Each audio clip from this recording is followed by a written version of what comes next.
Okay, so here we have the Isoproject slug enclosure, whatever you want to call it, thing updated. As you can see, the moss wall, I try to get a good angle here. The moss wall is redone. There's bits and bobs everywhere. I've got leaf litter in here for the isopods. There's a few plants, tons of new moss, some carrots and lettuce for the isopods to eat, and a bunch of rocks. Now, what's interesting about this is I've actually had successful slug, snail, and isopod breeding. Now, if you look here, you can see a small isopod child, and there are many of these. You can see some of them on the carrot here, and there is a baby slug right there. And I mentioned this on screen in the last video, but I did find slug eggs. I found 2 batches of them. So we've got 2 batches of slug babies. That's another one right there. So yeah, oh, and then we've also got some millipedes in here, which is pretty cool. So yeah, they've just been kind of showing up periodically. They'll eat on the leaf litter, as well as the lettuce, which is decomposing here, and the carrots. Interestingly enough, the flies that were here, which someone said they might be fungus gnats, which sounds about right, they seem to be gone, which seems weird to me because I've literally got decomposed, dark black lettuce in here, which I thought was the whole reason they were showing up, was because I wasn't cleaning this thing, but apparently not. You can see another slug back there. But yeah, they've just been kind of, doing their thing, and, hopefully they'll grow. All my large slugs have died. I'm not really sure what the reason is. I think maybe, they're just not eating enough of the right stuff. I don't know. I didn't think slugs really cared about nutrition, but I read the thing online that said not to just feed aquatic snails lettuce because it doesn't have a lot of nutrition. So I don't know, maybe it applies to slugs as well. Something interesting, these green sticks here, they look like they're just random things I found and stuck in here. But actually, there was a plant right here. It was kind of cool. It kind of looked like a hen and chick, but it wasn't a succulent. But the isopods and slugs, they just consume the entire thing, which baffles me because it was this big. It was probably about a bit bigger than this chunk of malachite here, to give you some perspective. And they just ate the whole thing. It didn't die. They just slowly consumed it, and now they're consuming the branches. So I'll probably just stick another one here, and they can eat that. The moss is doing pretty well, considering I don't mist it every day. And they've definitely been enjoying the leaf litter. Someone suggested in the comments that I should add leaf litter, and at first I thought, well, they just like the lettuce, so that's fine. But they've definitely been eating it, and I think it looks kind of nice. So yeah, that's that. I also added a ton of you can see this piece of wood, there's dirt, then there's wood, and it's all sort of just layered up. And so there's a lot more I guess you could say surface area for things to hide. They can go under this piece of wood here. They can also go behind the wall kind of. There's this area back here that no one actually ever goes into, which I found weird. There was one big isopod there once, and I haven't seen anyone there since. There's that cute little plant, which seems to be growing this way towards the light. I do plan on getting a small, I don't know, making a little LED setup for this thing, so plants do get some light. But for now, it's been really successful, so yeah, it's pretty good. So if you want to know what I did to if you're curious how to successfully breed slugs, snails, or isopods, literally all I did here is I got some dirt from outside, collected the animals that I wanted to breed from the same sort of location outside. So this is the soil they're used to. Put a small drainage layer. You could use the terrarium method with the carbon fiber window glass and the charcoal. I'm sure that would probably be a bit more effective, but that's just how I did this, and it seems to be working fine. Then just toss some of the things you want to breed in here and give them an adequate amount of food. Oh, there are flies here, so I take back what I said. Just give them an adequate amount of food. They were breeding before I put these carrots in here, so you don't even need that. Just get some lettuce and some leaf litter probably. Give them a nice, happy environment that's full of, healthy plants. And this baby slug's waking up. I don't know if you can tell, but yeah. Just give them a nice, healthy environment. Some people were saying you need to change the soil because isopods, their waste is actually toxic to them. Now, I don't know if this has to do with the fact that I've basically layered so much stuff that they're not really ever in direct contact with the soil. But as of now, this thing's been set up for half a year. And I've only changed the soil really once, and I just added more. I didn't even take out what I had. So I don't know if that's because I have seeded this with springtails, but that was only really recently, and I haven't even seen them, so I don't even know if they're like alive, which would seem weird to me, but I'm sure they are. Or maybe it's because I have like a few earthworms in here. Well, I have one. Maybe there's a few more. I don't know if it has to do with the slugs, but something is keeping this enclosure healthy enough to sustain life and children. So that's all I'm going to say. I will say though that adult slugs have not been successful, as I stated, so I'm not really sure what the best method to keep like slugs is. And that seems weird. Like, how the hell do you have problems with slugs? And I mean, I don't have problems because I have baby slugs, but clearly the adult ones are not surviving. Now, I don't know if it's just the type of them, they need something else to eat. I'm not really sure. But yeah, so I don't know, just give them plenty of food and things will go good. So yeah, that's the Isoproject. The other thing I want to show you guys is I finally redid the 9-gallon tank. So let's take a look at that. So yeah, here you guys can see the redone 9-gallon, and let me just turn my computer screen to black, or a darker tone. Yeah, there you go. So you can't really see it. And let's just pull back for a bit so you guys can get a good look at the entire tank. So what I've done here is I actually took out all of the gravel. I did not remove the fish, and I'm actually glad I didn't, because I feel like that would have caused actually more stress than my hand in there, which I find kind of funny.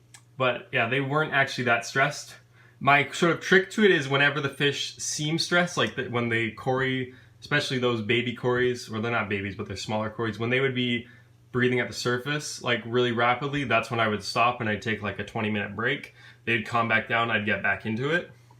And that's just kind of how I did this entire process. Now what I did is I essentially pushed the gravel back, the old stark like white gravel, and I just added this natural gravel I had. This is the same stuff that I used in the fish bowl, and also as like the little highlights in this tank.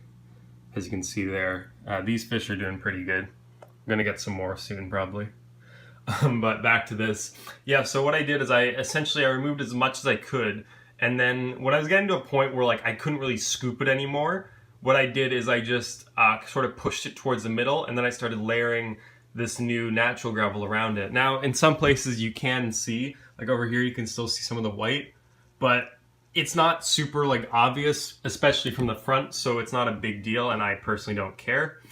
That's actually a good thing that I left it though, because you kind of want to seed your gravel. I've heard debate about this because I asked a few people, and some said you need to seed your gravel because there's a lot of beneficial bacteria in your aquarium substrate, but the filter has the majority of it. So this other guy said, you know, as long as the filter has it, you should be fine. So I just went the safe route. A lot of my plants, especially the sword fern, because of its giant like root structure, it was fine because it literally like it didn't matter because it had so much gravel attached to it.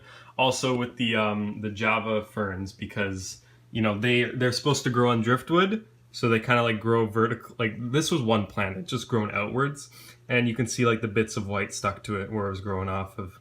You can see a few leaves are dying on this because I had these catappa leaves, which I've put in that tank as well. You guys can see.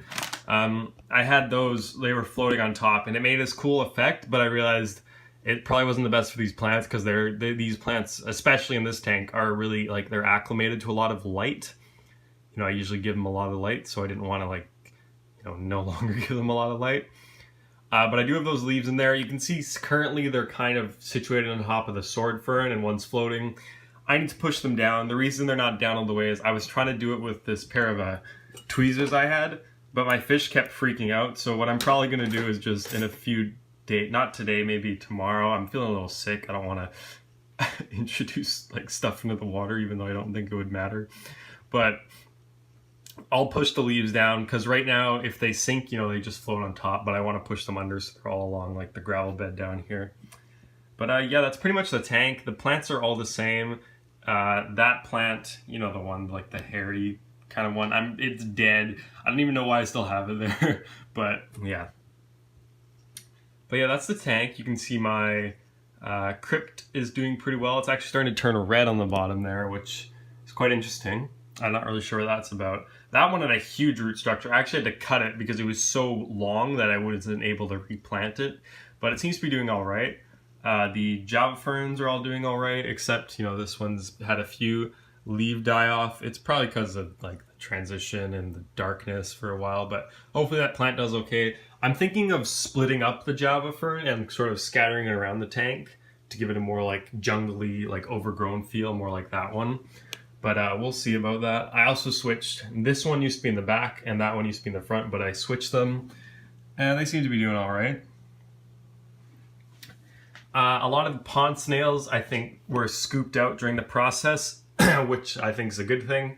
You can still see, like, there are definitely pond snails in this tank, but it's not an overwhelming amount. There's a lot that live on the sword fern, though. And I'm starting to take them out because there's no algae in the tank, so they're just eating the, you know, living leaves. However, even though it's kind of ugly, it kind of almost enhances the natural look because, you know, in nature, when there's like, if there was a lot of pond snails, you're going to find like leaves with holes in them. So I actually don't mind. This is a pretty natural looking tank, not quite as natural as this one. And I think that's just because the gravel, you know, this one is more like natural because it's smaller and this is a bit less believable. And also the moss balls kind of ruin the look, but I keep them in there. The stocking of this tank is going to change slightly. I'm going to get a few more tetras just to kind of, you know, remove the stress that the neons and black neons are probably feeling due to their small numbers. You know, a lot of people argue that 6 cories is the minimum, but these 4 seem completely happy. Yeah, you can see those neons fighting. So my hope is to have 4 neon tetras and 4 black neons in total. So that'll take the stocking up by 4, so that'll give us a stocking of, I think we got 8 fish in there right now, so it'll take us up to 12, which might mean I have to do a bit more maintenance on this tank, because currently this tank is basically no maintenance. The only maintenance I do on this tank is occasionally snipping off a dead leaf or like removing some pond snails, but I might have to do some water changes just because there'll be more fish, but that's not a big deal. But yeah, so that's the 9-gallon. I'll push the leaves down. I might get a lily pad or some like floating plants on top. You can see like one stray floating plant. That's from the fish bowl, actually. You can see a few more. Here, I'll take off the lid here for a sec. You can see like a few in the corners. Yeah, there you go. And you can see more pond snails along here. But yeah, I want to get some like duckweed and stuff to like cover the top, because this barely has any like surface agitation, unlike this tank, which is there's a lot of movement going on in here. Hey, snail. But yeah, those are my tanks. They look great. I'm really happy with this because now it's like I don't have one nice tank and one like ugly tank. I've got 2 beautiful tanks. So as I said, gonna add more tetras to that. Stocking to this tank is open, so if anyone wants to leave any suggestions, let me know. I might just keep it all swordtails, but if there's anything you think I should put in here, please, you know, leave a comment. I'm thinking about adding some Amano shrimp, but we'll see about that. And well, yeah, that's basically it. So I hope you guys enjoyed the update on the Isoproject and the 9-gallon tank. So even though I kind of, you know, ended that whole series, this is, I guess, the official ending of the Revamping My Tank series, even though I kind of, you know, just ended up doing stuff off camera because it's easier. But, you know, hopefully at some point I'll be able to set up with another tank and I'll film that, and we'll see what happens then. And I'll start making more fish casts because now this tank isn't absolutely ugly. So yeah. Alright, well, I'll see you guys in the next one. Woo! Okay, this is just a last minute thing, but this is so funny for some reason. I almost just want to leave the leaf. I almost want to leave the leaf there just because that's so funny, but I'm afraid the Java fern might not get enough light, so I might have to split it up like I said. Oh my god, I wish they were all up there. Hey, come on, you, go there. That's so funny. I'm gonna take a picture of that. Alright, well there you guys go. That's a fun ending to come on, go up there. No? Oh, okay, now you're all gonna leave? This is actually perfect. It's so funny.